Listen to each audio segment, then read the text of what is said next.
Waalaikumsalam warahmatullahi wabarakatuh. Alhamdulillah wa bihi nasta'in ala umuri dunya waddin. Wassalatu wassalamu ala asyrafil anbiya'i wal mursalin wa ala alihi tahirin wa ashabil muhtadin wa tabi'ina lahum bi ihsan ila yaumiddin wa alaina ma'ahum wa fihim birahmatika ya arhamar rahimin. Alhamdulillah, hadirin hadirat yang dimuliakan Allah Subhanahu wa taala, sungguh merupakan nikmat besar kita bisa berkumpul dalam perkumpulan ini. Kita sama-sama membaca sholawat kepada Nabi besar Muhammad sallallahu alaihi wasallam, yang mana orang yang gemar sholawat tanda nih orang punya iman sama Allah. Kenapa? Sebab Allah yang menyatakan dalam Al-Quran, Innallaha wa malaikatahu yusalluna 'alan nabi ya ayyuhalladzina amanu sallu 'alaihi wa sallimu taslima. Allah nyatakan sesungguhnya Allah dan para malaikat-malaikatnya bersalawat kepada Nabi besar Muhammad. Maka wahai kalian orang-orang beriman, arti kita diseru nih Bapak Ibu sekalian, orang yang merasa punya iman maka mendapatkan panggilan dan seruan dari Allah. Apa seruan dari Allah? Sallu alaihi wa sallimu taslima. Berikan salawat dan salam kepada Nabi besar Muhammad sallallahu alaihi wasallam. Makanya orang yang gemar salawat kita bilang ini ciri orang beriman, Pak. Tapi sebaliknya orang yang nggak mau baca salawat kita bingung beriman apa enggak nih. Walaupun mereka bisa bilang kami beriman pada Allah, cuma masalahnya kok ente gak kepanggil sama Allah, kok gak mendengar seruan Allah. Allah bilang hai orang-orang beriman, salawat dan berikan salam pada Nabi Muhammad.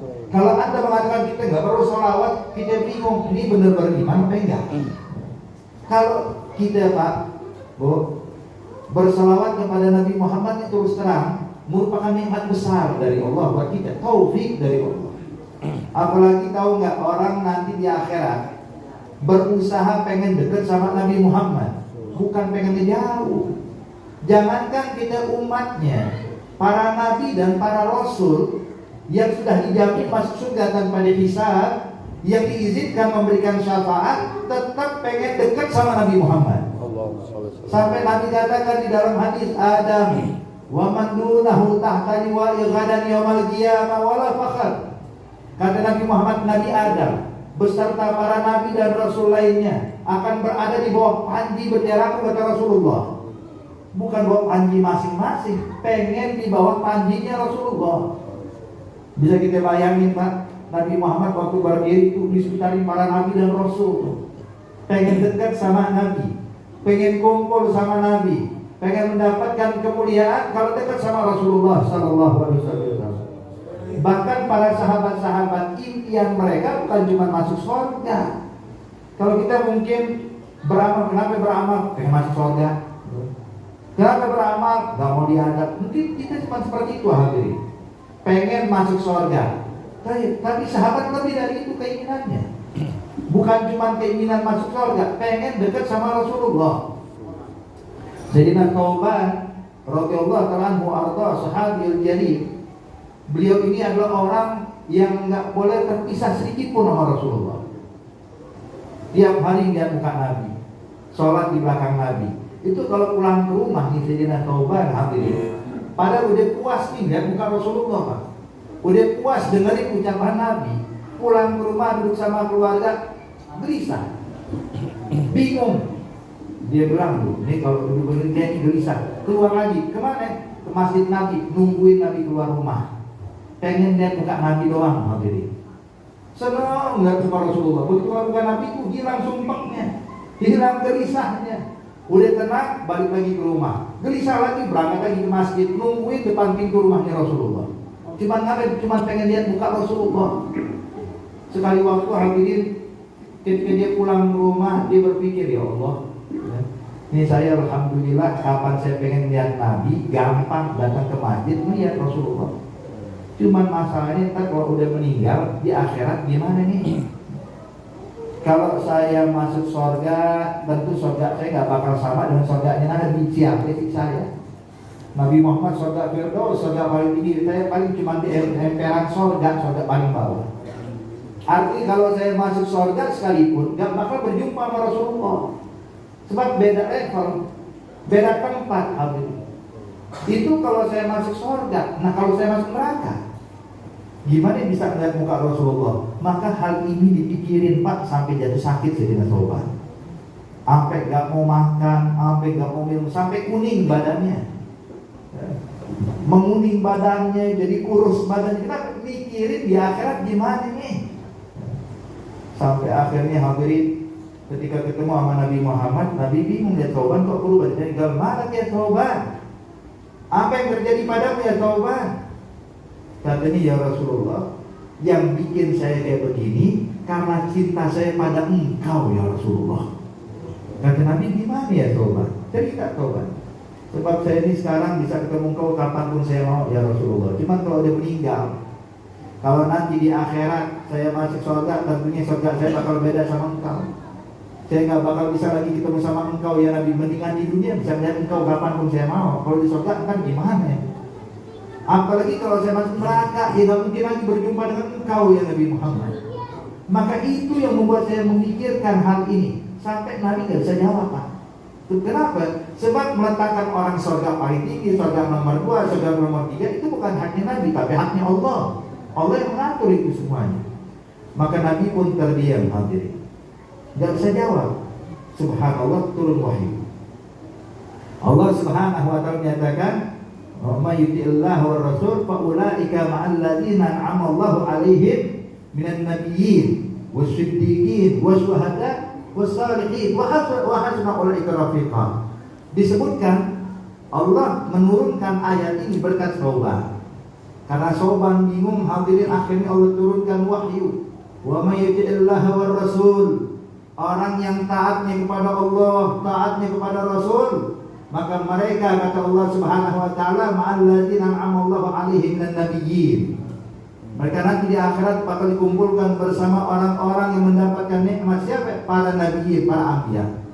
Ahli engkau ya Thawban, kalau taat pada Allah, taat pada Rasul, di akhirat kumpulnya sama Nabi Muhammad. Nah ini ayat bukan khusus buat Thawban Pak, tapi buat kita semua nih. Sampai umat akhir zaman nanti ya, kita semua ini termasuk dalam kategori ayat tersebut. Wa may yuti'illahu war rasul, yang taat kepada Allah, taat kepada Rasul, maka dia nanti di akhirat kumpulnya sama Nabi Muhammad. Para aulia salihin harapan mereka cuma satu, kenapa? Bisa duduk sama Rasulullah. Itu sampai Bapak Ibu sekalian, Al-Habib Ali bin Muhammad bin Husain Al-Habsyi, pengarang Maulid Sintut Durar, disebutkan itu dalam qasidah. Dikatakan fi jannatin masa gani min wasfiha illa liqawni hibbi fiha khayyama. Dinyatakan terus terang itu surga, keindahannya, istana-istana surga nggak bikin saya rindu masuk ke dalamnya. Jadi saya pengen masuk surga bukan karena istananya, bukan karena apa yang saya inginkan ada semua di sana, bukan. Tapi saya pengen masuk surga. Kenapa? Sebab di dalamnya ada kekasihku yaitu Nabi Muhammad. Makanya Pak, Bu, orang kalau di jatuh cinta kasmaran kayak begini nih, mau tinggal di rumah bubuk nggak jadi masalah. Yang penting kekasihnya ada di dalam situ ya. Terus terang Pak, kalau rumah bagaikan istana mewah ya, ada hak rumah mewah istana, di sampingnya rumah bubuk. Cuma di rumah bubuk ada kekasihnya, dia milih mana itu? Milih rumah bubuk, milih istana. Bubuk hal ini. Kenapa? Ada kekasihnya. Lalu bagaimana kalau kekasihnya ada di istana? Wah, makanya oleh karena itu hadirin, ya, kekasihnya kita semua nih Pak, ya, kekasih yang harus kita cintai, Nabi Muhammad. Bagi laki-laki, bagi perempuan, usahakan orang yang paling kita cintai Nabi Muhammad. Cinta pasangan betul, boleh hadirin. Tapi terus terang cinta kepada Rasulullah itu lebih dari segalanya. Sampai Nabi menyatakan kepada Sayyidina Umar, waktu Sampai Sayyidina Umar bilang, "Ya Rasulullah, ini uhibbu." Saya cinta padamu ya Rasulullah, melebihi dari anakku, melebihi dari istriku, melebihi dari orang tuaku, melebihi dari segalanya ya Rasulullah. Cuma satu yang nggak bisa saya tandingi. Apa itu? Nyawa saya ya Rasulullah. Kalau urusan nyawa, ntar dulu. Tapi kalau urusan yang lain, saya siap lakukan untuk membuktikan cinta saya pada engkau. Kalau engkau pengen bukti ya Nabi, saya harus tinggalkan anak keluarga, saya tinggalkan. Kalau memang harus membuktikan dengan cara itu. Kalau memang harus membuktikan cinta kepadamu ya Rasulullah, saya keluarkan semua harta saya, semua saya berikan untukmu ya Rasulullah. Kalau memang cara membuktikan cinta dengan cara seperti itu. Tapi kalau nyawa cuma satu ya Rasulullah. Kata Nabi, izan lam tu'min ya Umar. Kalau begitu imanmu belum sempurna ya Umar. Terdiam Sayyidina Umar. Lalu bagaimana ya Rasulullah? La wallahi la tu'min hatta akuna ahab ilaik hatta min nafsil lati baina jambai. Imanmu enggak sempurna ya Umar sampai engkau mencintai saya lebih daripada nyawamu yang ada di dalam tubuhmu ini. Tuh ya. Jadi cinta pada Rasulullah Pak, ya, terus terang ini nggak bisa dibayar dengan nyawa, dengan inilah. Ya. Lihat sahabat Nabi Sayyidina Khubayb radhiyallahu ta'ala anhu wa arda. Ketika dia ditawan sama orang-orang kafir Mekah, ingin dieksekusi hadirin, pengen dihukum mati Sayyidina Khubayb. Saat itu diikat Khubayb, mulai ya, disiksa oleh orang-orang kafir. Kala itu Abu Sufyan yang belum kenal Islam datang menghampiri Khubayb. Dia bilang, "Ya Khubayb, apa pendapatmu kalau seandainya engkau bisa pulang ke rumah, cuma sebagai ganti di posisi ini adalah Nabi Muhammad." Ini tebusannya Rasulullah. Kalau Nabi Muhammad datang kemari, kita bebasin pulang ke rumah, duduk sama keluarga ente, sama anak istri ente. Yang penting yang kita siksa Rasulullah. Apa kata Khubayb? Kata Khubayb, "Wallahi ya Abu Sufyan, demi Allah, jangankan Nabi Muhammad menggantikan posisi saya, Nabi Muhammad tertusuk duri aja nggak ridho. Saya nggak pengen Rasulullah sakit sama sekali, ya, apalagi gantiin posisi saya." Dengar kayak gitu Abu Sufyan bingung hadirin. Kata Abu Sufyan mengatakan, "Wallahi, ya, saya ini pernah berjumpa dengan Raja Romawi, saya pernah berjumpa dengan Raja Persia. Ini raja-raja yang dieluk-elukan oleh pengikutnya. Tapi terus terang, ma ra'aitu ahadan yuhibbu ahadan ka ashabi Muhammadin yuhibbu Muhammadan." Namun terus terang, gak pernah aku dapatkan orang cinta pada orang lain melebihi sahabatnya Nabi cinta sama Nabi Muhammad. Jadi Pak, mahabbah ini, cinta ini, itu bagian daripada iman kita pada Allah dan iman kita pada Rasulullah. Jadi kalau ada orang mengatakan Nabi Muhammad sama kayak manusia, nggak perlu kita elu-elukan, nggak perlu kita banggakan. Tapi Nabi Muhammad nggak pengen kita elu-elukan. Tunggu dulu. Nabi Muhammad memang hadirat yang dimuliakan Allah, ya, namanya sifat manusia nggak pengen dielu-elukan. Kalau orang hatinya bersih, ya, nggak pengen dibanggain, disenengin, dielu-elukan, enggak. Cuman masalahnya kita nih sebagai umatnya harus menghormati beliau. Itu pernah Sayyidina Hasan bin Thabit, ketika lagi duduk sama sahabat, tiba-tiba Nabi datang Pak. Ketika sahabat melihat Nabi datang, semua berdiri. Ketika semua berdiri, kata Rasulullah, "Kalau ijlisu, duduklah, kalian nggak perlu berdiri kalau saya datang," kata Rasulullah. Fajalasu illa Hasan bin Thabit. Maka semua sahabat duduk kecuali Hasan bin Thabit, tetap diri. Maka dikatakan, dan kata Sayyidina Hasan bin Thabit, terus terang dia bilang, "Qiyami lil aziz alayya fardhu wa tarkul fardi ma hu mustaqim. Ajabtu atau ajibtu liman lahu aqlan yara hadzal jamal fala yaqum." Dia bilang terus terang, berdirinya saya untuk orang yang saya muliakan kayak Nabi Muhammad itu perkara wajib bagi saya. Walaupun Nabi larang, tapi saya memang diwajib. Dan sungguh, kalau saya meninggalkan kewajiban itu suatu kesalahan besar. Dan saya bingung sama orang yang punya akal, kata Sayyidina Hasan. Kalian punya akal kan, kata Sayyidina Hasan. Saya bingung kepada orang yang punya akal melihat wajah seindah ini kagak mau bangun. Cuma kayak gitu sahabat langsung bangun lagi semuanya. Waduh, siapa yang nggak bisa melihat wajah begitu indah hadirin? Makanya kita Pak, kalau acara maulid ada mahalul qiyam ya, berdiri. Kenapa? Kita tafaulat, ngerasa bukan Nabi pasti datang. Cuma kita yakin ya Allah, ini kalau Nabi ada di hadapan kita nggak mungkin kita duduk, kita berdiri menghormati Rasulullah. Bayangkan tuh, sebab kita kalau pengen berjumpa sama Nabi hadirin, ngelihat muka Rasulullah, mungkin kalau bilang Nabi kan udah wafat, betul. Nabi sudah wafat jasadnya hadirin. Tapi terus terang, berjumpa dengan Nabi, dengan roh, dengan mimpi, itu bukan suatu perkara mustahil. Kita aja kadang-kadang mimpi orang tua kita udah meninggal, biasa aja hadirin. Tapi bisa. Nabi menyatakan dalam hadis, kata Rasulullah, man ra'ani fil manam faqad ra'ani haqqa, fa inna syaitan la yatamatsalu bi. Yang bermimpi melihat aku dalam mimpinya itu benar-benar saya, kata Rasulullah. Kenapa? Syaitan nggak bisa merubah wujudnya seperti saya. Jadi Pak, Bu, kalau kita lagi tidur mimpi melihat Nabi Muhammad, maka itu benar Rasulullah. Ya kalau itu Rasulullah gimana? Kan kita belum pernah lihat mukanya. Dicatat oleh ulama ya, yang meyakinkan kalau ini benar Nabi Muhammad. Kalau yang kita mimpikan bilang kalau saya Rasulullah, saya Nabi Muhammad, berarti benar nih, bukan.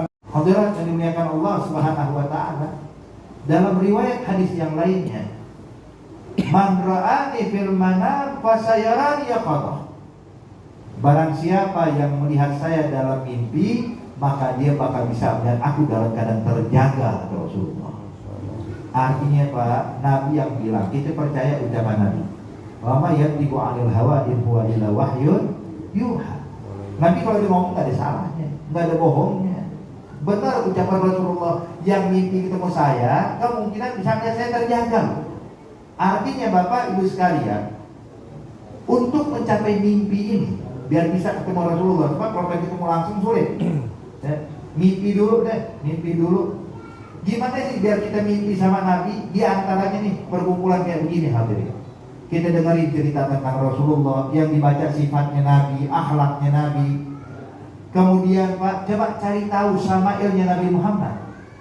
Gimana sih wajahnya Rasulullah? Gimana alisnya? Gimana hidungnya? Gimana warna kulitnya? Gimana mukanya? Bagaimana bibirnya Rasulullah? Bagaimana rambutnya Nabi Muhammad? Coba kita rekam, taruh di kepala kita.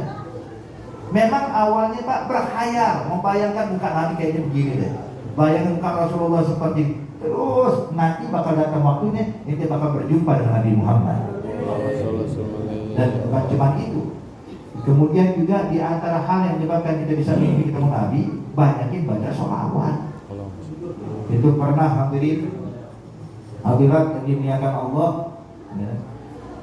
Pernah ada ulama syar ya, waktu melihat ada seorang wanita tua menangis. Ini waktu pertama kali Islam lagi ribut-ributnya sebelum perang yang kedua nih. Perang yang pertama masih ribut yang pertama hadirin. Jadi ada satu orang perempuan nangis-nangis, perempuan tua. Ada satu ulama melihat perempuan nangis gak tega, ditanya ke dia, rumah ya ibu kenapa nangis? Keluarga ente meninggal? Bilang bukan. Anak ente meninggal? Bukan. Ente kehilangan rumah? Dia bilang bukan. Terus kenapa nangis? Maka dia jawab, ya Syekh, ane udah 3 hari belakangan ini gak bisa mimpi ketemu Nabi Muhammad. Syekh kaget. Emang ibu tiap malam mimpi? Dia tiap malam mimpi ketemu Rasulullah. Cuma udah 3 malam nih berturut-turut ada gak mimpi. Salah apa saya sama Rasulullah? Maka ini saya bilang subhanallah, dipikir nangis gara-gara anaknya meninggal, tapi menangis gara-gara gak mimpi ketemu Nabi. Hadirin, nah coba kita pernah gak nangis seumur hidup kita nangis gak bisa mimpi ketemu Rasulullah? Ini perempuan tua nih nangis udah 3 hari gak mimpi ketemu Nabi. Terus ini saya berusaha dong untuk ngajarin ini ibu-ibu, kalau pengen mimpi ketemu Nabi, banyakin baca sholawat. Ini ibu bilang, oh gitu ya Syekh ya, berarti sholawat saya tiap hari kurang dong. Ditanya, memang ibu biasa sholawat sehari berapa kali? Dia bilang, saya sholawat pada Nabi tiap hari cuma 15.000 kali. Ini saya tambah kaget, Allah buat billah. Ini 15.000 kali, saya berapa kali sholawat katanya. Itu intinya hadirin, Jadi di antara yang menyebabkan orang bisa mimpi ketemu Nabi, banyakin baca sholawat. Makanya Pak, sholawat kita ini hitungan masih puluhan. Ya, lumayan deh 30 kali baca sholawat. Dia hitungannya di belasan ribu hadirin. Nah kalau pengen mimpi ketemu Nabi, ayo banyakin baca sholawat. Gak bisa puluhan, netin jadi ratusan. Ya, paling enggak sehari semalam tuh hadirin hadirat paling enggak nih buat orang awam, buat kita ini orang awam, paling enggak sehari semalam tuh 300 kali baca sholawat. 300 kali sebelum tidur baca. Nggak usah yang panjang-panjang, yang pendek aja hadirin. Baca Allahumma sholli ala sayyidina Muhammad wa ala ali sayyidina Muhammad, Allahumma sholli ala Muhammad wa ala ali sayyidina Muhammad. Nih ntar pulang dari majelis ke rumah, daripada kita gosip sepanjang jalan, apa salahnya kita baca sholawat? Lumayan. Pulang ke rumah ya, dari sini berapa menit hadirin? 5 menit, 10 menit kita baca sholawat, itu bisa dapat berapa puluh kali sholawat, bisa dapat berapa ratus sholawat. Lumayan. Kalau tiap malam Pak kita amalin 300 kali baca sholawat, insya Allah kita bakal mimpi ketemu Nabi Muhammad. Kemudian juga hadirin, di antaranya yang bisa menyebabkan kita mimpi ketemu Nabi, tahu apa? Rindu. Jadi kan kalau kita duduk kayak begini Pak, dengerin ntar ceramah para ulama kita, sifat Nabi, akhlaknya Nabi, itu bukan sekedar cerita, tapi coba kita renungkan hadirin. Subhanallah ya, akhlak Nabi kayak begini, sifat Nabi seperti, renungkan. Nanti kalau udah kita renungkan hadirin, timbul kerinduan. Kalau dia rindu pengen ketemu Nabi, insya Allah mudah berjumpa dengan Rasulullah. Ini pernah ada satu orang murid nih, sebagai penutup cerita hadirin. Ada satu orang murid datang kepada gurunya. Dia bilang, ya Syekh, saya pengen dong mimpi ketemu Nabi, kira-kira gimana caranya? Kata Syekh, oh pengen ketemu Nabi, pengen mimpi ketemu Rasulullah, pengen, ya sudah. Nanti malam ente mampir ke rumah saya, nginep di rumah saya, insya Allah mimpi ketemu Nabi. Kalau baik ya Syekh, senang nih mungkin hadirin, dijanjiin guru bakal mimpi ketemu Nabi, datang udah. Waktu datang ke rumah gurunya, dihidangkan makanan Pak. Makanan ini guru sengaja ngasih garam banyak, jadi makanannya asin. Air kagak kasih. Kata guru, ayo makan, habisin ya. Guru marhaban, mau nolak nggak enak. Dia tahu rasanya asin, cuma guru nyuruh makan udah deh, asin deh. Dia makan tuh asin bukan main. Cuma nih guru kagak nyiapin air minum. Udah makan, udah habis, udah ya Syekh. Kata gurunya udah, habis ini dia tidur di pojok sana ya. Gurunya pakai ngasih syarat lagi. Tidurnya di pojok sana, madep kanan, baca ini, insya Allah ini begitu Nabi. Marhaba ya Syekh. Tidur di pojokan, ini haus bukan main hadirin. Allah haus, cuman gimana caranya? Mau minta kagak enak. Ya, cuma disuruh ya udah deh, demi mimpi ketemu Nabi, tidur Pak. Ketika tidur, dalam tidurnya dia mimpi ya, dia melihat ada air terjun, air yang begitu jernih, dingin bukan main. Maka dia datang, dia ambil dengan tangannya itu air terjun, diminum sama dia sebanyak-banyak sampai hilang dahaganya, ya, sampai hilang dahaga. Keesokan harinya gurunya nanya, gimana semalam mimpi apa? Dia bilang mimpi minum biasa. Mimpi minum air dingin, air terjun. Nanti gurunya, oh sekarang ini tahu kan? Dia bilang, tahu apa ya Syekh?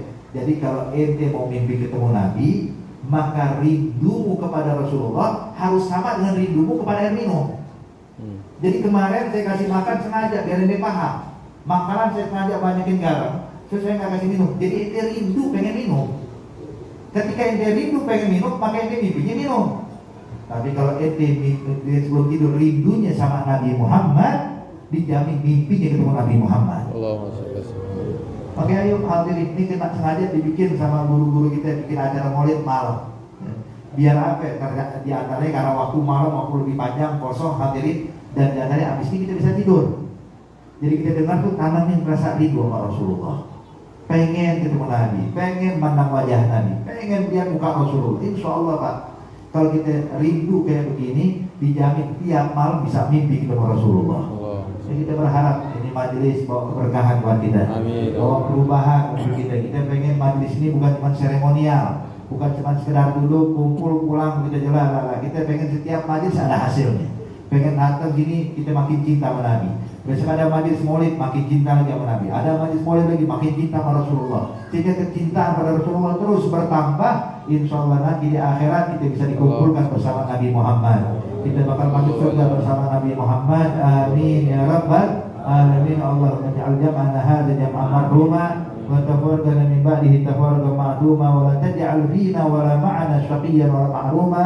Allahumma hdina bihudak waj'alna mimman yusari'u fi ridha wa la tuwallina waliyan siwak wa la taj'alna mimman khalafa amraka wa 'asab birahmatika ya arhamar rahimin ya arhamar rahimin ya arhamar rahimin. Wa sallallahu ala sayyidina Muhammad an-nabiyil ummi wa ala alihi wasallam walhamdulillahi rabbil alamin. Lebih kurangnya bagi mohon maaf. Wabillahi taufiq wal hidayah. Wassalamualaikum warahmatullahi wabarakatuh.